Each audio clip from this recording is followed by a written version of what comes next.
सो आइए हम प्रभु यीशु मसीह के पुनरुत्थान के मर्म को समझें और सीखें और जानें।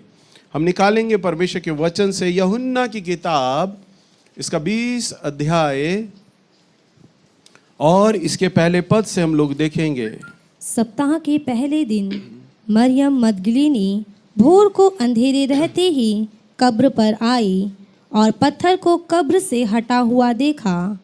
तब वह दौड़ी और शमौन पतरस और उस दूसरे चेले के पास जिससे यीशु प्रेम रखता था आकर कहा, वह प्रभु को कब्र में से निकाल ले गए हैं और हम नहीं जानती कि उसे कहाँ रख दिया है। तब पतरस और वह दूसरा चेला निकलकर कब्र की ओर चले। वह दोनों साथ साथ दौड़ रहे थे, परंतु दूसरा चेला पतरस से आगे बढ़कर कब्र पर पहले पहुंचा और झुककर कपड़े पड़े देखे, तो भी वह भीतर ना गया। तब शमौन पतरस उसके पीछे पीछे पहुंचा और कब्र के भीतर गया और कपड़े पड़े देखे, और वह अंगोछा जो उसके सिर से बंधा हुआ था कपड़ों के साथ पड़ा हुआ नहीं, परंतु अलग एक जगह पर लपेट कर रखा हुआ देखा।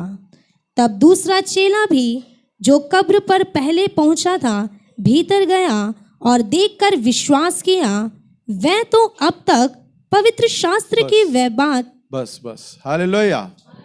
यहाँ पर हम प्रभु के विषय में, पुनरुत्थान के विषय में इस घटना को देखते हैं। लिखा है, सप्ताह के पहले दिन मरियम मगदलीनी और अंधेरे रहते ही कब्र पर आईं और पत्थर को कब्र पर से हटा हुआ देखा। तब वे दौड़ी और शिमौन पतरस और दूसरे चेले को, यानी दूसरा चेला जिससे बहुत यीशु प्रेम करता था, यानी यूहन्ना और पतरस को मरियम मगदलीनी और अन्य स्त्रियों ने प्रभु यीशु मसीह के जी उठने के विषय में बताया। तीसरे पद में लिखा है, तब पतरस और उसका दूसरा दोनों चेले निकलकर बड़ी तेजी के साथ कब्र की ओर भागते हैं। दोनों बहुत तेजी के साथ, परंतु पहले कौन पहुंचता है? पहला यूहन्ना पहुंचता है। जबकि दोनों ने साथ दौड़ी, परंतु पहला यूहन्ना कब्र के दरवाजे पर पहुंचा, परंतु वहां आकर वो केवल पहुंचा और रुक गया, और अंदर से उसने झांक कर देखा, वास्तव में प्रभु यीशु मसीह जीवित हो गया है, और विश्वास किया। परंतु हम देखते हैं पतरस भी साथ में भागा, और बाद में आया पतरस कुछ कदम दूर, और वो सीधा तेजी के साथ, क्योंकि हम जानते हैं कि पतरस अपने स्वभाव में शुरू से ही बहुत तेजी वाला व्यक्ति रहा है, बहुत जल्दी से काम करने वाला उसका स्वभाव रहा है। तो वो यूहन्ना की तरह खड़ा नहीं हुआ, परंतु वो कब्र में बहुत तेजी के साथ अंदर चला गया, भागा, और अंदर उसने वो कपड़े देखे, और देखकर उसने वहां पर अचंभा किया। और वचन में वास्तव में लिखा है, उसने अचंभा किया। क्या लिखा है? अचंभा किया। निकालिए लूका की किताब, इसका 24 अध्याय और इसका 12वां पद। तब पतरस उठकर कब्र पर दौड़ा गया। तब पतरस उठकर कब्र की ओर दौड़ा गया और झुककर केवल कपड़े पड़े देखे। और झुककर केवल कपड़े पड़े हुए देखे। और जो हुआ था, और जो कुछ हुआ था, उससे अचंभा करता हुआ। क्या लिखा है? उसको देखकर अचंभा करता हुआ अपने घर चला गया। अपने घर चला गया। हालेलुया। अचंभा, बोलिए अचंभा। अचंभा क्या होता है? आपको कोई चौंका देने वाली चीज, चकित हो जाए। कई बार हम बाहर सड़क पे जब जाते हैं, तो हम जब सुबह के वक्त जाते हैं तो ट्रकों को पलटा हुआ देखते हैं, गाड़ियों को पलटा हुआ देखते हैं, और हम देखते हैं फ्लाईओवर से ट्रक गिर गया, या सामने वाली पटरी से कैसे टकराकर वो बिल्कुल पलट गया, अनाज बिखर गया। हम जाते हैं तो देखकर हम अचंभा करते हैं, इतनी भारी गाड़ी यहां से आ रही होगी, तब अनुमान लगाते हैं यहां से आ रही होगी, ये कैसे घूमी है, ड्राइवर ने कैसे स्टीयरिंग काटा, कैसे पलटी होगी, कैसे टकराई होगी, ये हम अचंभा करते हैं देखकर।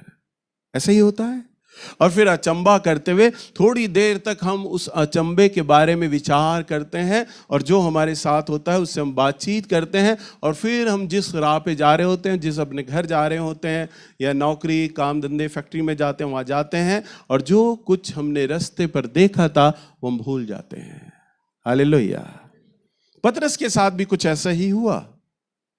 पतरस ने प्रभु के कपड़ों को देखा और वचन में लिखा है उसने अचंबा किया। हालेलुया। क्या किया उसने? प्रभु के संग रहा था। प्रभु ने उसे कहा था कि मैं तुझ पत्थर पर चट्टान पर मैं अपनी कलीसिया बनाऊंगा। उसे विश्वास करना चाहिए था। प्रभु ने पहली बार पतरस को जब दर्शन दिया था तो कहा था कि दाहिने जाल डाल और उसका जाल फटने को हो गया था।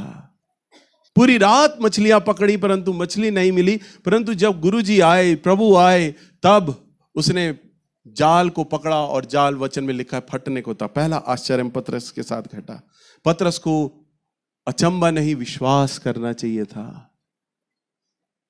प्रभु ने तो उसके साथ वाचा बांधी थी, मैं तुझे स्वर्ग की कुंजियां दूंगा, जो तू पृथ्वी पर बांधेगा वो स्वर्ग में बंधेगा, जो पृथ्वी पर खोलेगा वो स्वर्ग पर खुलेगा।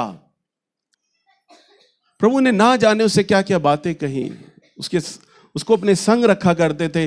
परंतु हम देखते हैं प्रभु को जब उसने देखा, जब वस्त्रों को देखा तो उसने अचंबा किया। क्या किया उसने? यहां भी बहुत से लोग आते हैं, आप भी बहुत से लोग हो, बहुत पुराने लोग हो आप लोग।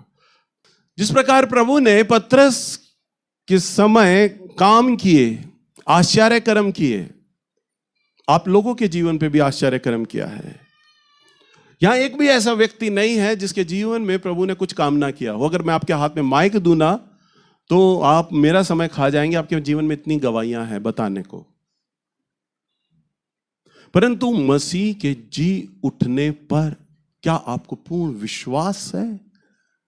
यस कहने से काम नहीं चलेगा। अभी ये वचन सुनिए पहले। क्या आपको विश्वास है? पतरस जो कि प्रभु यीशु मसीह के संग रहा, प्रभु यीशु मसीह के साथ था, जिसका जाल फट गया था, प्रभु ने उसे जागृति के लिए चुन लिया था कि जैसे मछलियों के कारण तेरा जाल फट जाएगा ना, मैं तेरी सेवा में वो ऐसे लोग दूंगा। संभाले नहीं संभलेंगे पतरस तुझसे। मैं तुझे अधिकार दूंगा, जो तू पृथ्वी पर बांधेगा वह स्वर्ग पे बंध जाएगा। जब चेलों का विश्वास जाता रहेगा तब तू चेलों को स्थिर करना। ऐसा सामर्थ, ऐसा अधिकार हमारे प्रभु यीशु मसीह ने पतरस को दिया था। परंतु हम देखते हैं पतरस ने देखा और लिखा है अचंबा किया। आगे बढ़ो बेटा, यही 24:12। तब पतरस उठकर कब्र पर दौड़ा गया, हाँ? और झुककर केवल कपड़े पड़े देखे, और जो हुआ था उससे अचंबा करता हुआ अपने घर चला गया। अपने घर चला गया। काजल ने बड़े आराम से पढ़ा और आपने बड़े आराम से सुन लिया। परंतु जब आप वचनों को जब पवित्र आत्मा की अगुवाई में पढ़ेंगे ना, तब आपको इनके भेद पता चलेंगे कि शब्द के। मैं समझता हूं जब पतरस ने अचंबा किया तो वो घर कैसे चला गया है? घर कैसे चला गया? जब उसने कब्र पर प्रभु यीशु मसीह को जीवित देखा। लिखा है मरियम मगदलीनी और स्त्रियां आई और उन्होंने कब्र पर प्रभु को देखा, प्रभु से मिली। स्वर्गदूतों ने कहा तुम जीवित को मरे हुए में क्यों ढूंढती हो? तो लिखा है स्त्रियां अपने घर नहीं गई थी। स्त्रियां तो चेलों के पास पहले गई और फिर नगर में गई और सबको ढिंडोरा पीट डाला कि हमारा रब भी जी गया है। और वचन में लिखा है पतरस घर चला गया। कितनी बेहुदा बात लिखी है। पतरस ने कब्र में देखा यीशु जीवित हो गया और फिर घर चला गया, बड़े नॉर्मली। उसे क्या खुशी नहीं हुई? मेरा स्वामी, मेरा रब्बी, मेरा उद्धार करता जीवित हो गया है। उसे तो उछलना चाहिए था, गीत गाने चाहिए थे, चेलों को बोलना चाहिए था। वास्तव में यीशु मसीह ने ठीक कहा था, मैं तुम्हें अकेला ना छोड़ूंगा, मैं तुम्हें अनाथ ना छोड़ूंगा। वास्तव में वो जीवित हो गया है। और देखो उसने कहा नहीं था कि क्या मैं 3 दिन के बाद मुर्दों में से जी उठूंगा। उसने बोला था और वास्तव में वो जी गया है। कैसे जा सकता था वो घर? नहीं जा सकता था घर, परंतु वचन में लिखा उसने अचंबा किया। जैसे हम भी रोड पे चलते वक्त एक्सीडेंट देखते हैं और अचंबा करते हैं, आंखें फट जाती हैं और थोड़ी देर तक तो बातचीत करते हैं और फिर अपने घर चले जाते हैं और भूल जाते हैं। पतरस के संग भी ऐसे ही कुछ हुआ। उसने अचंबा किया और अपने घर चला गया। क्या किया उसने? अचंबा किया और अपने घर चला गया। परंतु प्रभु यीशु मसीह जिससे बहुत प्रेम करते थे, जिसका नाम यूहन्ना था, हम उसके विषय में पढ़ते हैं। निकालिएगा यूहन्ना की किताब 20 अध्याय और इसका 8वां पद। तब दूसरा चेला भी जो कब्र पर पहले पहुंचा था भीतर गया और देखकर विश्वास किया। हालेलुया। यूहन्ना पहला चेला जो गया, देखा, अंदर गया और देखकर अचंबा नहीं किया, विश्वास किया। हालेलुया। तभी यूहन्ना को मेरे प्रभु ने प्रकाशित वाक्य की पुस्तक लिखने का सौभाग्य दिया, अनुग्रह दिया, क्योंकि उसने विश्वास किया। पतरस के जीवन में भी प्रभु ने चमत्कार किए, आश्चर्य घटनाएं करी, प्रतिज्ञाएं करी, भविष्यवाणियां बोली। प्रभु का तो उसने रूपांतर भी खुद अपनी आंखों से देखा था। एलिया और मूसा को बात करते हुए देखा था। तो भी वचन में लिखा है कि कैसे पतरस ने केवल देखा और अचंबा किया और अपने घर चला गया। मैं ये कैसे विश्वास कर लूं? मेरी कलीसिया आ रही है और बोल रही है हम विश्वास करते हैं वो जीवित है। क्या पतरस से महान हो? क्या पतरस से बड़े हो? पतरस तो प्रभु यीशु मसीह के संग रहा था 3-3.5 साल। वो तक प्रभु के पुनरुत्थान पर विश्वास ना कर पाया, अचंबा किया और घर चला गया। आपने तो बड़ी जल्दी से बोल दिया यस। यस तो मैं तब पूछूं जब लोग आपके गर्दन पे तलवार रख दें और कहें यीशु का इनकार कर अभी। क्या यीशु जीवित है? तब आपसे पूछा जाए क्या यीशु जीवित है? तब आपकी जीवा तालू में जाके चिपक जाएगी और आपको सिर्फ केवल अपने प्राण दिखाई देंगे। आप कहेंगे मालूम नहीं, भैया जी तो बोल रहे थे, हम तो यस यस कर रहे थे चर्च में। भैया जी से पूछ लो। हालेलुया। वो समय होगा जजमेंट का। प्रभु यीशु मसीह ने कहा जो मनुष्य के सामने मुझे स्वीकार लेगा, मैं भी जब महिमा में आऊंगा तो मैं दूतों के संग और अपने पिता परमेश्वर के सामने उस व्यक्ति को स्वीकार कर लूंगा कि मैं से जानता हूं। हालेलुया। परिस्थितियां आती हैं आपके सामने छोटी छोटी बातें लेकर, तब क्या आप उसका इनकार करते हैं? केवल वचन को पढ़ लेना, वचन को सुन लेना, मैं प्रचार कर रहा हूं, आंख मूंद कर भैया जी बोल रहे हैं यस यस यस ना। क्या आप अपने मन को टटोलें? क्या आप विश्वास करते हैं पुनरुत्थान की सामर्थ पर? पुनरुत्थान की सामर्थ अभी आप सीखिए क्या है। हालेलुया। परंतु यहां हम देखते हैं यूहन्ना ने तो विश्वास किया और विश्वास बड़ा है, अचंभे से कहीं ऊपर, बहुत बड़ा है। हालेलुया। सो हम एक और घटना को देखते हैं जो प्रभु यीशु मसीह के पुनरुत्थान। अगर आपसे कोई पूछे बोले हम कैसे विश्वास कर लें मसीह यीशु जी उठा, तो हम कैसे विश्वास कर लें, तो आप बाइबल से बता सकते हैं, क्योंकि वचन प्रभु यीशु मसीह ने कहा आकाश और पृथ्वी तो टल जाएंगे परंतु मेरा कहा हुआ शब्द कभी न टलेगा। और हम उसके शब्द को पढ़ रहे हैं। निकालिए मत्ती की किताब 27 अध्याय और इसका 50वां पद। तब यीशु ने फिर बड़े शब्द से अब ध्यान से सुनते जाइएगा, ये काजल क्या पढ़ रही है, एक एक शब्द को बहुत ध्यान से सुनिएगा क्योंकि इसी में ही भेद और प्रकाशन है। हाँ। तब यीशु ने फिर बड़े शब्द से चिल्लाकर, ये उस घटना की है जब प्रभु यीशु मसीह कब्र क्रूस पर अपने प्राणों को त्याग रहे हैं, अंतिम वचन बोल रहे हैं। अभी गुड फ्राइडे के दिन 7 कलमे बोले गए थे ना क्रूस पर, तो प्रभु यीशु मसीह ने यही प्राण बोला था, हे पिता मैं अपनी आत्मा तेरे हाथों में सौंपता हूं। तो ये वो समय है जब प्रभु यीशु मसीह क्रूस पर हैं और अपना प्राण दे रहे हैं। हाँ पढ़ो बेटा 50वां पद। तब यीशु ने फिर बड़े शब्द से चिल्लाकर प्राण छोड़ दिए और देखो मंदिर का पर्दा ऊपर से नीचे तक फटकर 2 टुकड़े हो गया। हाँ, क्या हुआ जब हमारे प्रभु यीशु मसीह ने अपने प्राणों को छोड़ा? तो मंदिर का पर्दा नीचे से ऊपर है। कहां से? नीचे से ऊपर, ऊपर से नीचे नहीं, नीचे से ऊपर। अद्भुत चीज। प्रभु जब कोई चीज करता है ना, हम कपड़ा कहां से फाड़ते हैं? ऊपर से नीचे। कपड़ा लेंगे, पहले ऊपर से फटता जाएगा, फिर नीचे तक जाएगा, परंतु यहां नीचे से फटता जा रहा है और ऊपर तक। क्योंकि मंदिर के अंदर प्रभु के भवन में 3 स्थान थे। पहले यहां पर प्रजा बैठती थी, यानी आंगन, फिर पवित्र स्थान, और यहां महापवित्र स्थान होता था। आंगन में जैसा आप लोग हैं, यहां पर लोग बैठा करते थे। पवित्र स्थान में याजक हुआ करता था, याजक खड़ा होता था। और महापवित्र स्थान में केवल वाचा का संदूक था, परमेश्वर की उपस्थिति होती थी। और पवित्र स्थान जहां परमेश्वर की उपस्थिति है और याजक, पवित्र स्थान में बीच में एक मोटा 6 इंची लगभग एक मोटा पर्दा हुआ करता था। बारीक मही नहीं, लगभग 6 इंची, कई परतें थी उस पर्दे की। भारी पर्दा था और मोटा पर्दा, और लिखा है नीचे से ऊपर तक फट गया। फटने का कारण पता क्या था? हमारे प्रभु यीशु मसीह ने जब प्राण दिए तो पूरी मानव जाति के लिए प्राण दिया। हर एक कुल, हर एक जात, हर एक धर्म, हर एक भाषा, हर एक देश के लिए, पूरे संसार के लिए हमारे प्रभु यीशु मसीह ने क्रूस पर बलिदान दिया। और बलिदान देकर अब परमेश्वर का और मनुष्य का मेल आमने सामने करा दिया। और प्रभु ने कहा अब पर्दा बीच में नहीं रहेगा। हालेलुया। अब मनुष्य और परमेश्वर का मेल सामने हो गया है। अगर हमारे प्रभु यीशु मसीह ने प्राण नहीं दिए होते तो आज भी हमारे चर्च में यूं पर्दा होता, परंतु वो पर्दा फाड़ दिया हमारे परमेश्वर ने। ये पहली घटना हुई। आगे, और धरती डोल गई, और धरती डोल गई, और चट्टानें तड़क गई। हाँ, धरती डोल गई, बड़ा भारी भूकंप आ गया, चट्टानें तिड़क गई।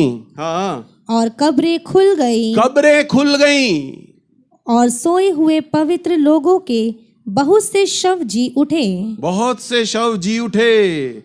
सुनो सुनो सुनो, बहुत से पवित्र लोग, जो धर्मी लोग थे, जो भक्त लोग थे, उनकी कब्रें क्या हो गई? खुल गई। क्या हो गई? खुल गई। और उसके जी उठने के बाद वे कब्रों में से निकलकर पवित्र नगर में गए। हालेलुया। कई बार पास्टर लोग, प्रचारक लोग ये प्रचार कर जाते हैं, थोड़ा मिस कर जाते हैं कि जैसे ही प्रभु ने प्राण त्यागे ना, मुर्दे जिंदा हो गए और बाहर आ गए ना, तब नहीं आए थे। लिखा है, ध्यान से सुनो, 52 पद में, और कब्रें खुल गईं और सोए हुए पवित्र लोगों की लोथें जी उठी। और उसके जी उठने के बाद, यह लिखा है, वो जी कब उठा? 3 दिन के बाद। कब जी उठा हमारा प्रभु? परंतु जब हमारे प्रभु ने क्रूस पर प्राण दिए, मुर्दे तो तभी जिंदा हो गए थे, परंतु बाहर नहीं आए। वो बाहर कब आए? लिखा है उसके जी उठने के बाद। हालेलुया। हमारा स्वामी, हमारा प्रभु यीशु मसीह जब खुद नहीं जी उठा अभी, तो मुर्दों की क्या मजाल जो कब्र से बाहर आ जाए। हालेलुया। स्वामी अभी नहीं आया बाहर, तो मुर्दे आके किस बात की गवाही देंगे? परंतु मुर्दे अभी पड़े हैं, मुर्दे अभी पड़े हैं। और हमारे प्रभु यीशु मसीह का जैसे हाड़ और मांस, यह वाला हमारा हाड़ मांस है ना, जिसमें खून होता है, मांस होता है, हड्डी होती है, यह वाला प्रभु यीशु मसीह का था क्रूस पर चढ़ाए जाने वक्त, कब्र पर रखे जाने के वक्त। परंतु जब हमारे प्रभु यीशु मसीह जी गए ना, जी उठे, तब उन्होंने अमरता की देह पहन ली। और अमरता की जो देह होती है ना, उसमें हाड़ और मांस, ये वाला हाड़ और मांस नहीं होता, तब चोट नहीं होती, बॉडी होती है। अमरता की बॉडी आप छू सकते हो। स्वर्गदूत अगर कभी आपके सामने आएंगे तो आप उन्हें पकड़ सकते हो, छू सकते हो। वचन में कई प्रमाण हैं, स्वर्गदूतों को पकड़ा जा सकता है, छुआ जा सकता है, और स्वर्गदूत आपको भी छू सकते हैं, आप उनकी बॉडी को छू सकते हो। परंतु ये वाला जो हमारा मांस, हर हड्डी है, इसमें खून निकलता है। अगर तलवार मारोगे तो प्राण निकल जाएंगे और जान निकल जाएगी। परंतु जो एटर्नल बॉडी होती है, अमरता की देह होती है, अगर आप उसे काटोगे, भेदोगे ना, तो कटेगी नहीं, वो आत्मा की तरह रहेगी। इतनी अद्भुत बॉडी होती है, परंतु उस बॉडी को छू सकते हैं। हालेलुया। हमारे प्रभु के लिए तालियां नहीं बजाएंगे? हमारा प्रभु इतना अद्भुत प्रभु है। और हमारा प्रभु यीशु मसीह वही अमरता की देह लेकर पैदा हुआ था। और जितने भी मुर्दे जब मर गए थे ना, क्योंकि वो प्रभु यीशु मसीह के समान जी उठे थे, तो हड्डी और मांस तो उनका गल गया था, उन्होंने भी वो अमरता की देह पहन ली थी, परंतु वो बाहर कब आए? जब हमारा प्रभु की कब्र खुली तब उनकी भी कब्रें खुल गई और वो भी बाहर आ गए। हालेलुया। और गांवों में और नगरों में जाने लग गए और उनके रिश्तेदार बच्चे पहचानने लग गए, अरे हमारे दादा आ गए, अरे हमारे पापा आ गए तो बहुत धर्मी आदमी थे, अरे हमारी माँ आ गई ये तो बहुत धर्मी थे, और विश्वास करने लग गए। वास्तव में प्रभु के चेले चिल्ला रहे हैं ना, वो जी गया है, स्त्रियां चिल्ला रही हैं वो जी गया है, वास्तव में वो जी गया है, क्योंकि ये मुर्दे गवाही आके दे रहे हैं। हालेलुया। एक ही पल में सैकड़ों और हजारों मुर्दों को मेरे यीशु ने इस्राएल के अंदर जीवित कर दिया। पूरा इस्राएल मुर्दों की गवाही से खड़ा हो गया और चिल्लाने लग गया। हालेलुया। और आगे क्या हुआ?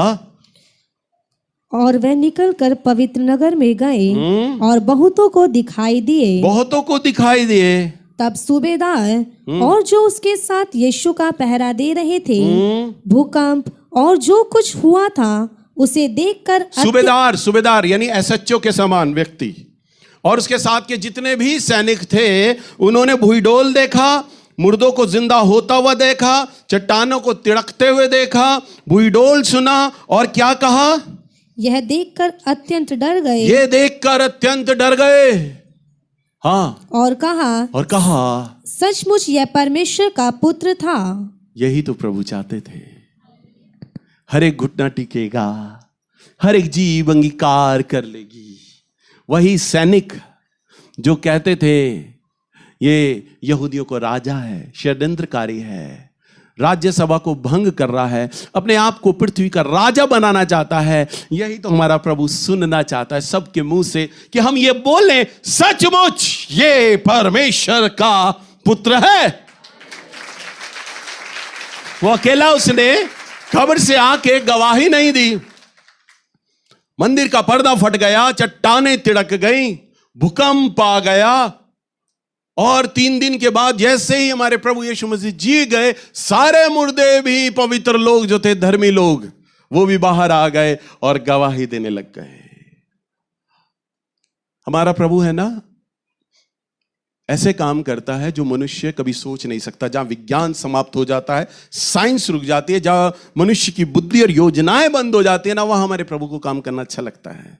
हमारे प्रभु यीशु मसीह ने कहा ना, मैं आऊंगा और हर एक आंख मुझे देखेगी, हर एक जीव अंगीकार करेगी। अभी मेरी बहन जब सुबह प्रचार कर रही थी तो वो बोल रही थी कि मैंने स्वप्न देखा कि प्रभु यीशु मसीह बादलों पर आ रहे हैं और सारे मीडिया चैनल आए हुए हैं और कैप्चर कर रहे हैं प्रभु यीशु मसीह का चेहरा, और सारे चैनल पर लाइव दिखाई दिया जा रहा है, और जितने भी लोग हैं अपने अपने घरों में टीवी में देख रहे हैं कि वास्तव में प्रभु यीशु मसीह जी उठा है। और मैं जानता हूं मेरा प्रभु जब काम करेगा ना तो ऐसा ही करेगा। वो चोर की तरह आकर नेल्स को या अपने पवित्र लोगों को लेकर नहीं जाएगा, वो भूडोल मचा देगा, आके वो जोश मचा देगा, और हर एक वो लोग जो उसका विरोध भी करते हैं ना, वो भी बोलेंगे वास्तव में ये परमेश्वर का पुत्र है, वास्तव में। तभी तो लिखा है हर एक घुटना टिकेगा, हर एक जीभ अंगीकार करेगी, जान लेगी और कहेगी। ना चाहते हुए उन्हें मानना पड़ेगा, स्वीकारना पड़ेगा और कहेंगे वास्तव में ये काम यीशु है, हम पर यीशु का सुसमाचार आया था और हमने विश्वास नहीं किया। तभी तो वचन में लिखा है और हर एक कुल, हर एक जाति छाती पीटेगी और रोएगी। क्यों रोएगी? क्यों? हमने विश्वास नहीं किया इस पर। ये आ गया है, ये वास्तव में जीवित है और ये आ चुका है, हमने विश्वास नहीं किया। परंतु जो उस पर विश्वास करेंगे उनके लिए तो आनंद का सुसमाचार होगा। मेरा पिता आ चुका है मुझे ले जाने के लिए। हालेलुया। यह है उसके पुनरुत्थान की गवाही, यह उसके पुनरुत्थान की सामर्थ। हमारे प्रभु ऐसी सामर्थ रखते हैं जहां दुनिया आकर मौन हो जाती है, चुप हो जाती है, विज्ञान चुप हो जाता है, क्योंकि पुनरुत्थान की सामर्थ तो यीशु कहता है मेरे ही पास है। जो मुझ पर विश्वास करेगा यदि वह मर भी जाए तो भी जी उठेगा। यदि कोई मुझ पर विश्वास करता है, यदि मर भी जाए तो भी जी उठेगा, क्योंकि जीवन और पुनरुत्थान की सामर्थ तो मैं ही हूं। हालेलुया। हम एक और प्रमाण को देखते हैं, निकालिए। चेलों को जब हमारा प्रभु चुनता है, जी उठने के बाद उन्हें अभिषेक करता है। पतरस जाल छोड़कर चला गया, जाल पकड़कर चला गया, घर लौट गया, अचंभा नहीं किया। परंतु मेरा परमेश्वर इतना दया और इतना प्रेम से भरा हुआ परमेश्वर है, वो फिर से हमें मौका देता है। आपके जीवन में ना जाने कितने उसने चमत्कार किए, चंगाइयां करी, तो भी आप अभी तक लापरवाही वाला जीवन जी रहे हैं, गंभीर नहीं है उसके प्रति। अभी भी अगर आप चेक करो, आप अपनी बुलाहटों को जानते हैं, आपके लिए भविष्यवाणियां हुई हैं, और कई बार वचनों में पवित्र आत्मा ने, कई बार मेरे द्वारा प्रभु की आत्मा ने बोला है कि आप उसके चुने हुए व्यक्ति हो। प्रभु आपको चुनना चाहता है, प्रभु आपसे काम लेना जानता है, आप जानते हो इस बात को, तो भी लापरवाहियां हैं। परंतु मेरा प्रभु बार बार मौका देता है। देखिए, चेलों को भी वो मौका दे रहा है। यूहन्ना की किताब 20 अध्याय और इसका 21वां पद। यीशु ने फिर उनसे कहा, तुम्हें शांति मिले। हाँ, ये बात उस बात की है, उस घटना तब उस बात की है जब हमारे प्रभु जी उठे। हाँ, तुम्हें शांति मिले, जैसे पिता ने मुझे भेजा है, जैसे पिता ने मुझे भेजा है, वैसे ही मैं भी तुम्हें भेजता हूँ। वैसे ही मैं भी तुम्हें भेजता हूँ। और यह कहकर उसने उन पर फूंका और उनसे कहा, पवित्र आत्मा लो। और उन पर फूंका, लो पवित्र आत्मा। हालेलुया। पतरस पे तो नहीं फूंकना चाहिए था, क्योंकि वो तो अचंभा करके घर चला गया, जाल पकड़ा और अपने साथ और बाकी चेलों, मालूम है कितने चेलों को ले गया था? 5 चेलों को अपने साथ, 6 लोग चले गए थे एक साथ। मेरे साथ अगर कोई ऐसा धोखा करे, मैं तो भूलू ना ऐसे आदमी को, मैं तो भूलू ना। 12 चेलों पर 3.5 साल मेरे प्रभु ने बर्बाद किए, और मरने के बाद पतरस ने मालूम है क्या किया? अभी आपको आगे पढ़ाऊंगा। वो खुद तो निकला, अपने साथ 5 चेलों को लिया, आओ चलो डोरी काटा ले और मछलियां पकड़े, हम तो डूबेंगे सनम, तुम्हें भी ले डूबेंगे। मैं तो अलग हट ही रहा हूं प्रभु की सेवा से, तुम्हें भी अलग हटाऊंगा। 6 चेले चले गए थे, तो भी मेरा प्रभु फिर मौका देता है, लो पवित्र आत्मा, ताकि तुम्हारा मन स्थिर हो मुझ में, तुम मेरे वचन में बने रहो। और फिर क्या हुआ? इसका सुना, लूका की किताब 24 अध्याय और इसका 25वां पद। तब उसने पवित्र शास्त्र बूझने के लिए उनकी समझ खोल दी। बस, तब पवित्र शास्त्र को समझने के लिए क्या लिखा है? पवित्र शास्त्र को समझने के लिए उनकी समझ खोल दी। हालेलुया। आप कई लोग बोलते होंगे ना, मुझे वचन समझ नहीं आ रहा भैया, जो आप प्रचार कर रहे हैं मुझे समझ नहीं आ रहा। कई बार हम बाइबल पढ़ते हैं, हमें समझ नहीं आती, वचन बोर लगता है, समझ नहीं आता। आपको लगता है ना? हाँ, क्योंकि अभी समझ आपको नहीं दी प्रभु की ओर से वचन को समझने के लिए।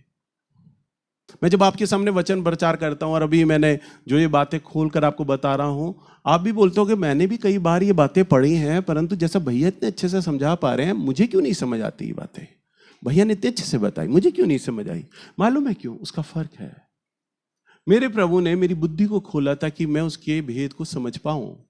आपकी भी बुद्धि को खोला है, परंतु अलग अलग प्रकार से खोला है, किसी का कम, किसी का ज्यादा।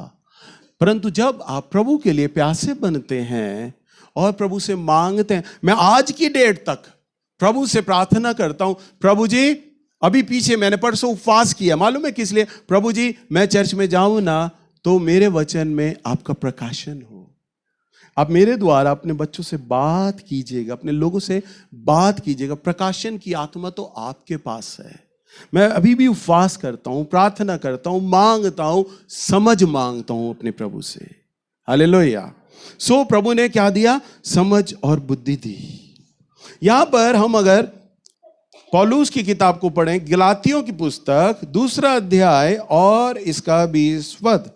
मैं मसीह के साथ क्रूस पर चढ़ाया गया हूँ। मैं मसीह के साथ क्रूस पर चढ़ाया गया हूं। अब मैं जीवित ना सुनो रहा। सुनो सुनो सुनो, क्या बोलता है पौलुस? मैं मसीह के साथ क्रूस पर चढ़ाया गया हूं। वो ये नहीं लिखता मुझे चढ़ा दिया गया, चढ़ा दिया गया का मतलब दूसरा कोई व्यक्ति पौलुस को क्रूस पर चढ़ा रहा है, परंतु यहां पौलुस स्वेच्छा से ये बोल रहा है मैं मसीह के साथ क्रूस पर चढ़ाया गया हूं, यानी मैं आनंदित हूं इस बात पर, मैं प्रसन्न हूं कि मैं क्रूस पर चढ़ाया जा रहा हूं। हालेलुया। क्या आप ऐसी प्रार्थना करते हैं कि प्रभु आप मुझे भी क्रूस पर चढ़ाएं? हाँ, अब सन्नाटा आ गया ना। एक भी व्यक्ति ये नहीं बोल रहा कि हाँ मैं प्रार्थना करता हूं। सुनो सुनो,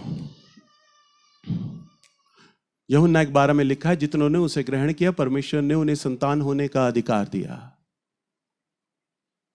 जब आप पापी होते हैं और जब प्रभु यीशु मसीह को अपना व्यक्तिगत उद्धारकर्ता स्वीकार करते हैं, तब पवित्र आत्मा आपके जीवन में उंडेला जाता है और तब आपके पाप क्षमा कर दिए जाते हैं और आप परमेश्वर की संतान बन जाते हैं, संतान बन जाते हैं। वचन में लिखा जितने लोगों ने उस पर विश्वास किया परमेश्वर ने उन्हें अपनी संतान होने का अधिकार दिया। क्या बनता है वो? संतान, यानी चिल्ड्रन ऑफ गॉड, यानी परमेश्वर के बच्चे। परंतु वो सन ऑफ गॉड नहीं बनते, परमेश्वर का बेटे नहीं बनते। हालेलुया। परमेश्वर के बेटे और बेटियां कौन बनते हैं? जो पुनरुत्थान की सामर्थ को जान लें। प्रभु आपके अपराधों को क्षमा करता है, फिर भी तो वही पाप किया जाता है, बार बार वही झूठ बोला जाता है, वही लड़ाई की जाती है, वही व्यभिचार किया जाता है, वो चोरियां की जाती है, वही लुचपन किया जाता है, वही सारा हटीलापन बना रहता है, वही सारा पाप बना रहता है क्षमा मिलने के बाद भी। तो कहां आप उसकी संतान हुए? कहां आप उसके बेटे और बेटियां हुए?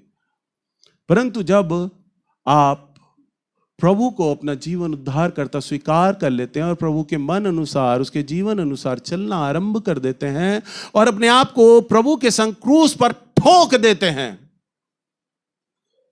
अब तो ये भी प्रार्थना नहीं करते होगे, और प्रार्थना करते भी होगे तो ईमानदारी से प्रार्थना नहीं करते होगे, डर लगता होगा।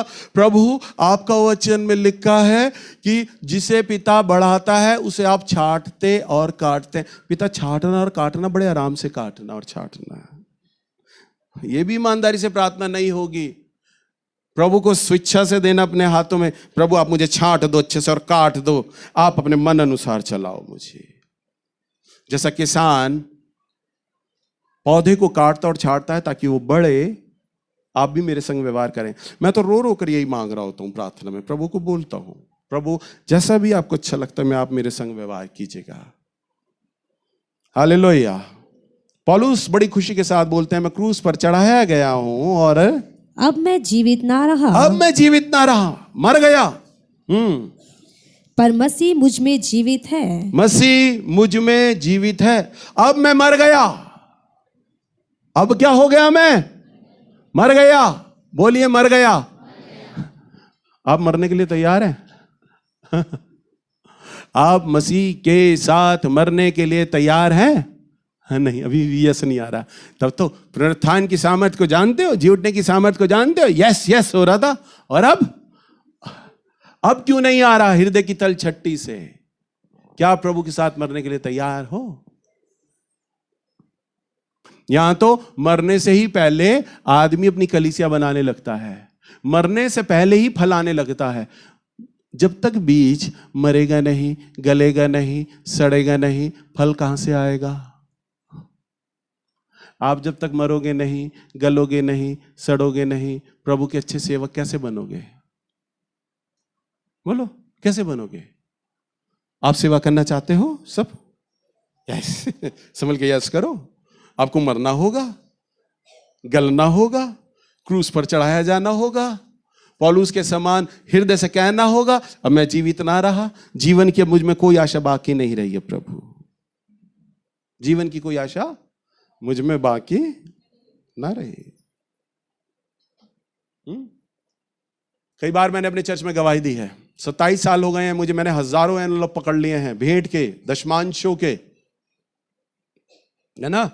और प्रभु ने मुझे अधिकार दिया है कि मैं इस भेंट और इस दशमांश से अपने परिवार का घर का खर्चा चलाऊं। परंतु अभी भी मुझ पर एक बोझ जान पड़ता। कोई मुझे एनवेलप देता है ना भेंट का, तो मैं चाहता हूं ये सारा पैसा मेरी बीवी, मेरे बच्चों पे पैसा ना खर्च होकर मेरे प्रभु के काम के लिए खर्च हो जाए। मैं अपने परिवार का बोझ खुद उठाना चाहता हूं। इसलिए हमेशा से मेरे मन में ये तड़प रही है कि मैं कहीं से अलग से साइड इनकम करूं, प्रभु का एक कन्नी भी पैसा ना खर्च करूं। इसलिए नहीं कि मैं मर्सिडीज बेंज में घूमना चाहता हूं, क्योंकि प्रभु ने 27 साल से मुझे मरना जीना सब सिखा दिया। पैसे की भावना मेरे अंदर से मिटा डाली है, परमेश्वर ने खत्म कर दी है। बस एक तमन्ना रहती है अच्छा खाना मिल जाए, कपड़ा मिले ना मिले कोई दिक्कत नहीं, खाना खाने का शौक है मुझे, बस कपड़ा पहनने का शौक नहीं है। वो तो वाइफ जबरदस्ती आज कपड़ा उसने निकाल दिया, ईस्टर हो नया कपड़ा पहन के चले जाओ, मैंने कहा पुराना पहन के जाऊंगा, करिए नया कपड़ा निकालूंगी। हालेलुया। इच्छा खत्म हो गई। जब आप बार बार क्रूस पर चढ़ाए जाएंगे ना, आपकी वो इच्छा को समाप्त कर देगा, आप जीवित नहीं रहेंगे, क्योंकि आपका जीवन आपका नहीं है, मसीह का जीवन है। हालेलुया। अभी आप लोग अपने लिए आते हो, अपने लिए, अपनी इच्छाओं के लिए यहां बैठे हो, अपनी जरूरतों के लिए आए हो, अपने परिवार के लिए आए हो। जिस दिन आप प्रभु के लिए बैठोगे ना, सिर्फ प्रभु के लिए, प्रभु की इच्छा के लिए, तब परमेश्वर कहेगा तू मेरी संतान है, तू मेरी संतान है। तब आप प्रभु के साथ मारे गए, गाड़े गए। और वचन में क्या लिखा है, पौलुस क्या कहता है, और मैं शरीर में अब जीवित तो हूं, तो केवल उस विश्वास से जीवित हूं जो परमेश्वर के पुत्र पर है। हाँ, अब मैं जीवित तो हूं, क्या कहता है, अब मैं जीवित हूं बस उस विश्वास से जीवित हूं कि मैं परमेश्वर के पुत्र पर है मेरा विश्वास, और जिसने मुझसे प्रेम किया, हाँ, और मेरे लिए अपने आप को दे दिया, और मेरे लिए अपने आप को दे दिया। मैं परमेश्वर के अनुग्रह को व्यर्थ नहीं ठहराता, मैं परमेश्वर के अनुग्रह को व्यर्थ नहीं ठहराता, क्योंकि यदि व्यवस्था के द्वारा धार्मिकता होती तो मसीह का मरना व्यर्थ होता। वाह क्या बात बोली है।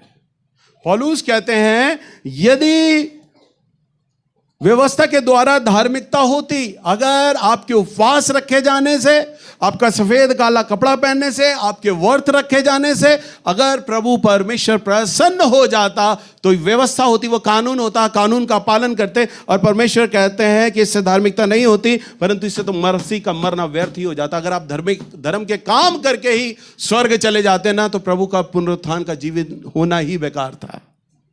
समझ पा रहे हैं ना। प्रभु हमारे जीवित हुए, तभी तो हम पाप की दशा से बाहर निकल के स्वर्ग में प्रभु के संग मिलन करेंगे, क्योंकि वो जीवित परमेश्वर है।